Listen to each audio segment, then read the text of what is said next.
El transformador monofásico es una máquina estática que está conformada por un núcleo, en este caso un núcleo tipo ventana, que es un núcleo laminado como todas las máquinas eléctricas para evitar las pérdidas en el núcleo, para evitar que las corrientes inducidas sean altas, sean mínimas y por ende evitar el calor disipado en el núcleo.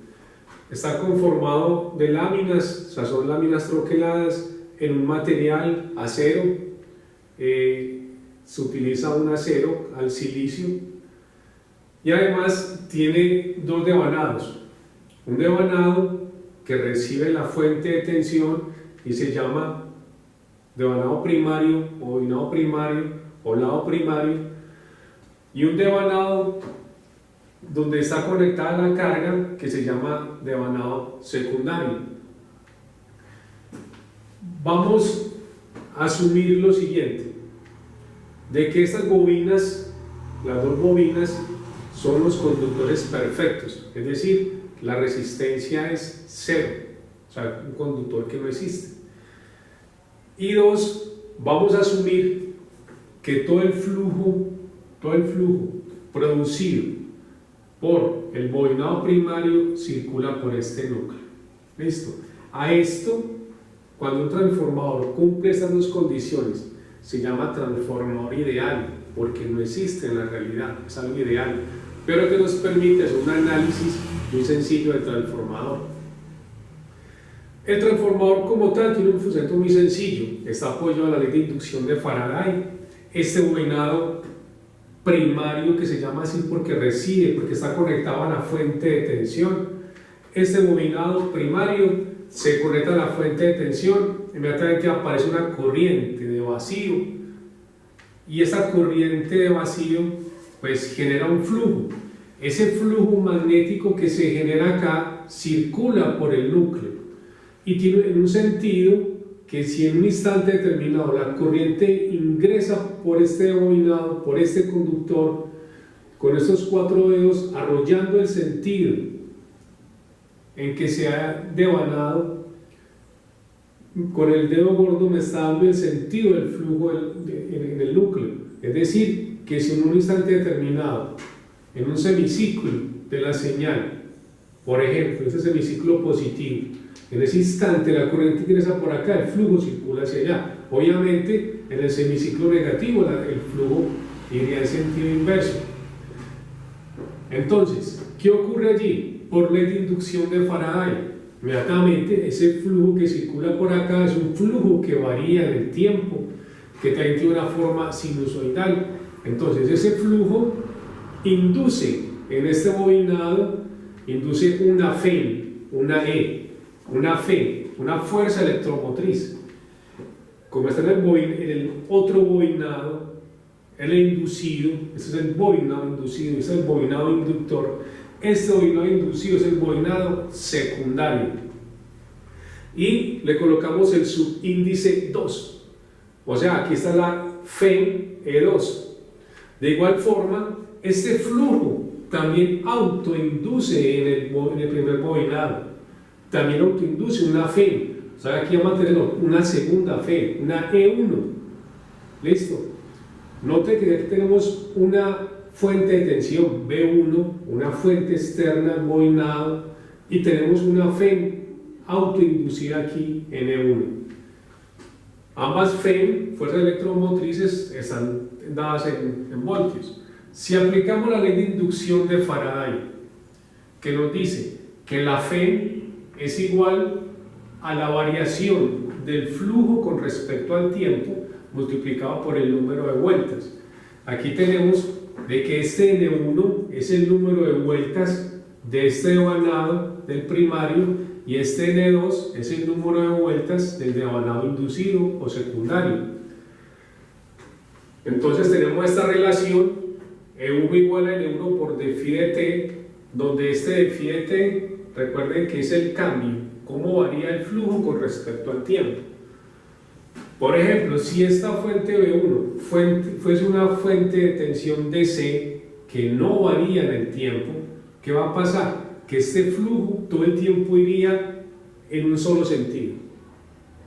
No se devolvería, luego no varía en el tiempo, luego no hubiese inducción, el cambio de phi de t sería cero, no hay una variación del flujo con respecto al tiempo.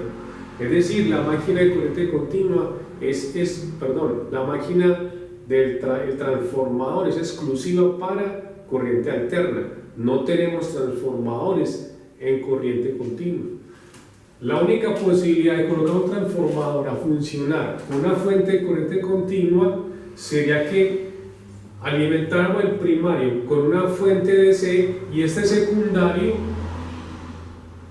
moverlo mecánicamente que se mueva para que exista un phi de t, pero eso sería algo de laboratorio, pues que no tiene aplicaciones prácticas. Muy bien, tenemos entonces que la phi E1 es igual al phi de t multiplicado por N1 y E2 es igual, de igual manera, multiplicado por el cambio del flujo con respecto al tiempo por N2.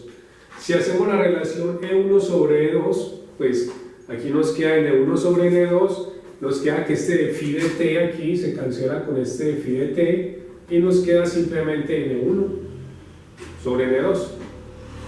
¿Sí? Ahora, como el transformador es ideal, lo que decíamos, se cumple esas dos condiciones de que el flujo magnético solo circula por el núcleo y de que los conductores son perfectos, entonces podemos decir de que la tensión E1, la phi autoinducida E1 es igual a la tensión aplicada por la fuente B1, y también podemos decir que E2, que la phi inducida en el devanado secundario es igual a la tensión B2. Note que B2 está en ¿dónde se mide B2? En los bornes de la carga, de la impedancia ZL, la impedancia de carga. Aquí tenemos por ahora un interruptor K que está abierto, o sea, en este instante aquí la corriente es cero, porque tenemos este conductor K abierto. Con esta relación, entonces ya decimos de que B1 sobre B2, decimos que es igual a N1 sobre N2, pero despejamos, como E1 es igual a B1 y E2 igual a B2, pues aquí ya tenemos también de que B1 es igual a M por B2 y B2 es igual a B1 sobre M, donde M se va a llamar la constante de transformación, es decir, la relación B1 sobre B2 o la relación N1 sobre N2. Hagamos un ejemplo. En este ejemplo tenemos un transformador que tiene un bobinado con 1000 vueltas y un segundo bobinado con 500 vueltas o espiras, y colocamos la fuente de tensión en el devanado que tiene más número de vueltas. Vamos entonces primero a calcular la constante de transformación M, trabajando el transformador como reductor. Es decir, como es un reductor, vamos a utilizar el lado que tiene mayor número de espiras. Entonces, aquí sé que la constante sería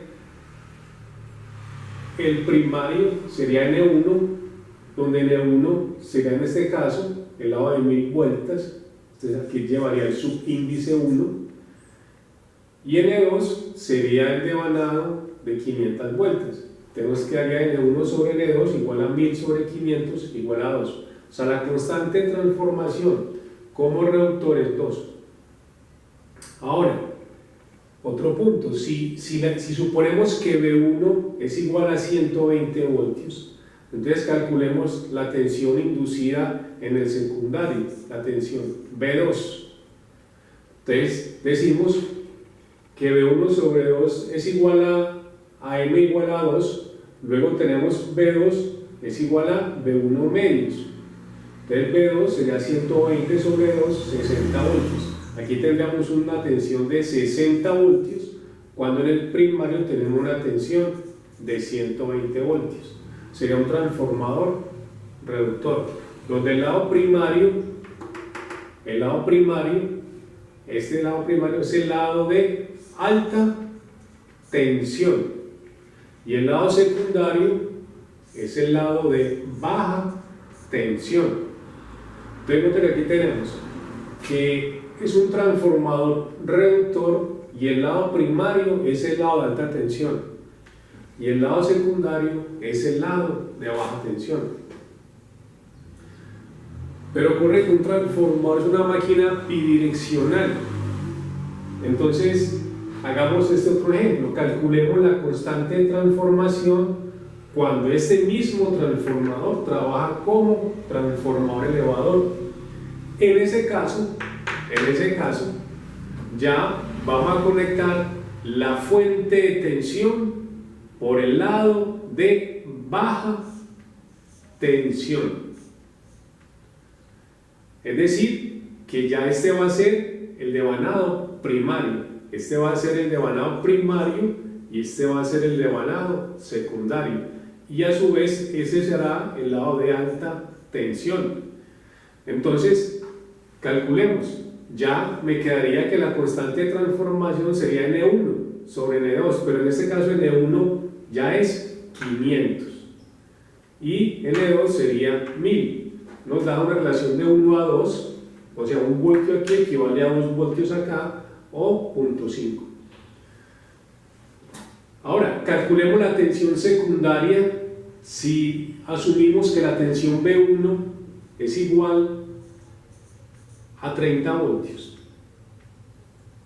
Entonces quedaría B1 sobre B2, ya sabemos que es igual a 1 medio, es decir, B2 es igual a B1 sobre 1 medio, o sea, 2 veces B1, luego B2 es igual a 2 veces por 30, 60 voltios.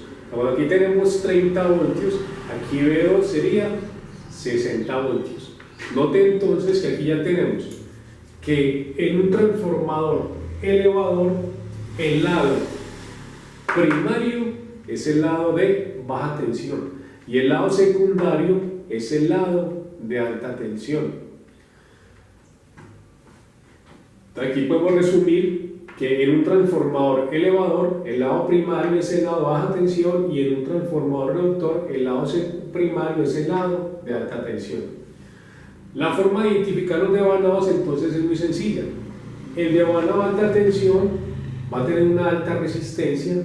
¿Por qué razón? Porque tiene un alambre muy delgado y tiene muchas vueltas. Mientras que el lado de baja tensión tiene una baja resistencia comparado con el lado de alta tensión porque tiene un alambre grueso y tiene pocas vueltas.